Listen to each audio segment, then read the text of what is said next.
Salut à toutes et à tous, c'est David Braca du blog Apprendre la peinture. Alors aujourd'hui, on va voir un peu comment j'ai peint l'autre jour des cailloux un peu mystérieux, un peu originaux. Donc on va voir un petit peu, ça va nous permettre de revoir des notions comme le contraste et comment donner du volume à un objet. Donc on commence tout d'abord par peindre le caillou en blanc pour avoir cette première base lumineuse, voilà, tout en délimitant la forme, voilà. Donc voilà pour une première base. Et donc voilà ce qu'on va faire. Pour avoir du volume, en fait, on va tout simplement peindre la partie inférieure du caillou de manière assez foncée, un petit peu comme le sol, voilà, pour qu'il se confonde un peu avec le sol. Et on va peindre la partie supérieure du caillou en blanc, de manière très lumineuse. Ça sera pas un blanc totalement blanc, mais on va rajouter pas mal de blanc sur cette partie supérieure, pour montrer justement que la lumière vient se poser dessus, et pour avoir justement cette impression de volume. Voilà, j'hésite pas à passer même à un autre caillou, et revenir enfin sur notre caillou. Je vous ai bien laissé toute la vidéo pour vous montrer tout le processus pour arriver à ce caillou. C'est vrai que je l'ai pas fait en 2 minutes, mais ça c'est assez personnel. J'aime bien peaufiner les choses jusqu'à que je sois assez satisfait, mais on pourrait le faire plus rapidement si on veut. Donc voilà, vous voyez, je rajoute du blanc un petit peu sur la partie supérieure du caillou pour montrer que la lumière arrive dessus et pour justement avoir cette impression de volume. Voilà. Encore un petit peu de blanc, on rajoute pour augmenter la luminosité et justement cet aspect un petit peu sacré. C'est vrai qu'un caillou ça brille pas forcément, mais là c'est vrai que tout d'un coup il y a cette lumière qui vient se poser dessus.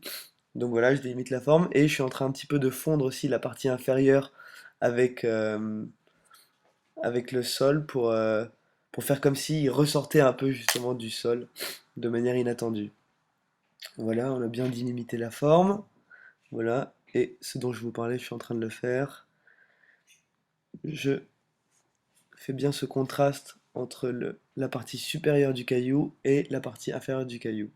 Voilà. Donc vous voyez, il commence déjà, voilà, il a bien pris forme.